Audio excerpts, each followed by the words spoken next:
Lady Olenna remained near Riverrun with a protective circle of Tyrell bannermen. She and the Blackfish shared a certain acerbic wit, though she found him more admirable than Edmure Tully. She occasionally offered counsel to Robb Stark, never hesitating to voice her opinions. Robb found her directness refreshing, if somewhat unsettling. He had never been forced to deal with a woman so cunning, and he quickly saw her as a valuable advisor, albeit one whose aims did not always align perfectly with his own. Within the year, the tide of war began to turn. The combined forces of the North, the Riverlands, and the Reach pressed the Lannister armies hard. Tywin Lannister, desperate to maintain control, tried to maneuver his forces south to threaten Highgarden itself, but the Tyrell garrisons proved well prepared, and more importantly, the Tyrell cavalry under Randyll Tarly and Garland Tyrell ambushed the Lannisters in unfamiliar terrain. Meanwhile, Robb Stark continued his brilliant campaign, dividing his enemies and seizing vital strongholds in the Riverlands. With each victory, the dream of independence for the North seemed more real. Letters arrived from the Vale, from Dorne, from the Stormlands, some seeking alliances, others looking for openings to exploit. The Game of Thrones had become infinitely more complex with the Tyrells' shift in allegiance. King's Landing was abuzz with rumors. Queen Regent Cersei Lannister railed against the Tyrells, calling them traitors and oathbreakers. Some said that Joffrey flew into violent rages whenever Margaery Tyrell's name was mentioned. Margaery, for her part, kept a flawless mask of composure. Though she was now queen in the North, to those in the Northern cause, she understood that the war was far from over. She and Robb had to unify not only their armies but their ambitions. She approached the task with the same graceful determination she had once shown as Renly's queen, forging friendships and alliances with the Northmen who might have been wary of a southern lady's presence. Her warmth, her willingness to learn their customs, and her genuine interest in the well-being of her new subjects went a long way toward endearing her to them.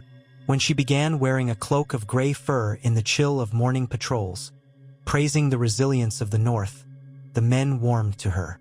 The washers in the fortress yard whispered that the new queen took to needlework in the evenings, embroidering banners for those lords who had lost theirs in battle.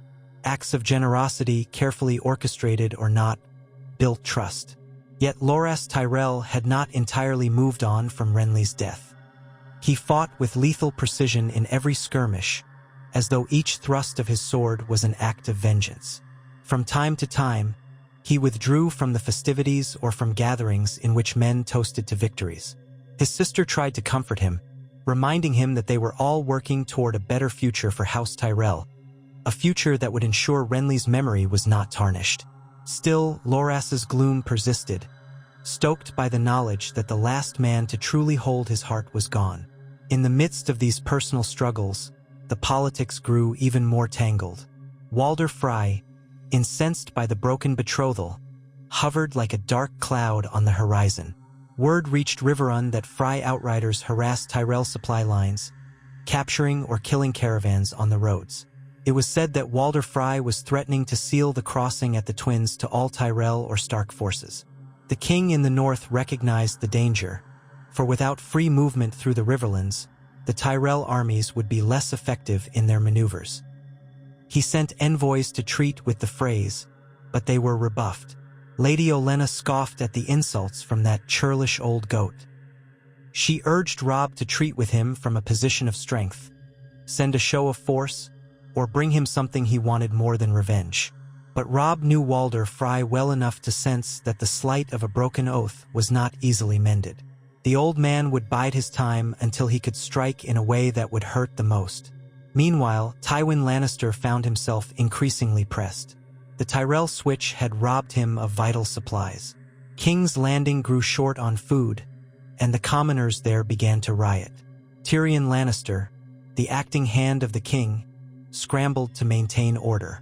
Cersei's frantic attempts to marry Joffrey to another powerful house met with scorn, for the Tyrells had been the best option. Now they were effectively lost. Stannis Baratheon continued to brood on Dragonstone with his Red Priestess, but he still commanded a fleet that menaced the capital's shores. The Iron Islands, for their part, had begun their raids in the north, capitalizing on the chaos. It was as though the 7 kingdoms had shattered into 1,000 swirling pieces, each one cutting at the other's throats. Yet for all that, there were moments of surprising calm in the Stark-Tyrell alliance. On a late summer day, Robb and Margaery walked along the ramparts of Riverrun, watching the green of the riverlands stretch out before them. She spoke quietly of Highgarden's gardens, describing the sweet scent of roses in bloom, the arches of climbing vines, the hidden bowers where one could read poems undisturbed. He told her of Winterfell's Godswood, the ancient weirwood, the snow-covered courtyards in winter. Their voices were subdued, for the war weighed on them, but a gentle companionship formed. Neither had expected to find any real affection, not after the heartbreak of their own losses.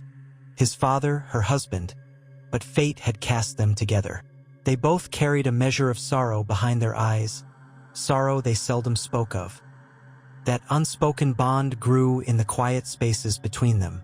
News soon arrived that the Lannister host led by Tywin was massing near Harrenhal, as though preparing to drive a wedge into the Riverlands. In response, Robb gathered his forces, boosted now by Tyrell knights and men-at-arms, and prepared to confront Tywin's maneuver.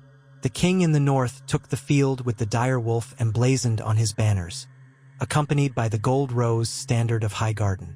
Soldiers murmured that it was a stirring sight, the grey wolf and the gold rose side by side, forging a new image of power in a kingdom long dominated by the Red Lion of Lannister. The campaign was grueling. It rained incessantly, turning roads to mud, bogging down horses, and spoiling rations. Sickness spread in camps, though the Tyrell healers proved adept at treating fevers. More than once, small pitched battles erupted between scouting parties, resulting in losses on both sides. Loras Tyrell, riding at the front, carved through any Lannister vanguard he encountered, his cloak a blur of pristine white. The Great John, bellowing war cries, fought with an axe in each hand. Knights from the Reach, well-trained and well-equipped, proved a formidable cavalry. The Lannisters were no pushovers, however. Their archers were deadly, and Tywin's generals knew the land well enough to force the Stark-Tyrell host into disadvantageous positions whenever they could. Robb Stark found himself reliant more and more on a synergy between the agile northern foot and the heavy Tyrell cavalry. Each side learned to adapt to the other's fighting style. As the campaign wore on, mutual respect grew. Northern men who had once scoffed at the Reach Knights as preening tourney riders found themselves impressed by their discipline and skill in the muddy fields. Tyrell Knights, who had believed Northmen to be savage brutes, discovered that these were cunning warriors who fought with tenacity.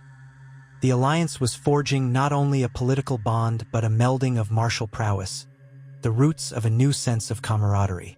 Lords from the Reach drank with lords from the north by the campfires, exchanging tales of hunts and feasts, lamenting the heartbreak of losing good men to senseless war.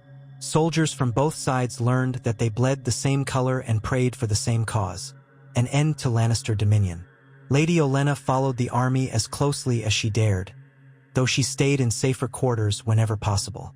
From behind the scenes, she continued to spin her web of influence, sending messages to lords in the Crownlands and the Stormlands, encouraging them to abandon the Iron Throne in favor of House Stark. She wrote letters to Dorne, hinting that their ancient grudge against the Reach might be reconciled in exchange for certain concessions. Mace Tyrell took part in the War Council, though he often deferred to Robb Stark when it came to strategic decisions. Randyll Tarly, cold-eyed and relentlessly disciplined, marched with a column of Tyrell infantry and respected Robb's leadership more than he let on. Garland Tyrell, overshadowed by his more famous brother Loras, proved himself a capable commander too. All in all, House Tyrell was showing that it was no mere fair-weather ally. They intended to see this through. The war's toll soon landed on House Tyrell as well. In one fierce engagement near the Blackwater Rush, a Lannister ambush cost the Tyrell host a score of knights and several minor lords. The shattered shields and trampled banners rose and fell in the swirling mud. Loras Tyrell was among those who barely escaped with his life, forced to limp away from the battlefield. When the battered survivors reached Robb's war camp that evening, Margaery hurried to tend to her brother's wounds. Loras sat silent, refusing to speak of how near death he had come. If anything, the close call hardened his resolve. As the weeks turned into months, the combined armies pushed Tywin's forces back step by painful step. Robb Stark's strategy of dividing his forces into smaller, mobile groups prevented Tywin from forcing a decisive, pitched battle. Meanwhile, the Tyrell cavalry harried the Lannister supply lines, stealing wagons of grain and arms. Rumors spread that King's Landing was verging on starvation. Reports surfaced of the Goldcloaks stamping out riots and carrying off dissenters to the dungeons. Cersei Lannister's hold on power faltered with each day that the caravans failed to arrive. Eventually, the moment came when Tywin Lannister chose to consolidate his remaining strength in a last-ditch effort to break the Stark-Tyrell alliance. He fortified Harrenhal, that great, ruinous fortress said to be cursed by the ghosts of Harren the Black. If the monstrous halls of Harrenhal offered any advantage, it was the space to house a large army, and the thick walls that made siege warfare a nightmare.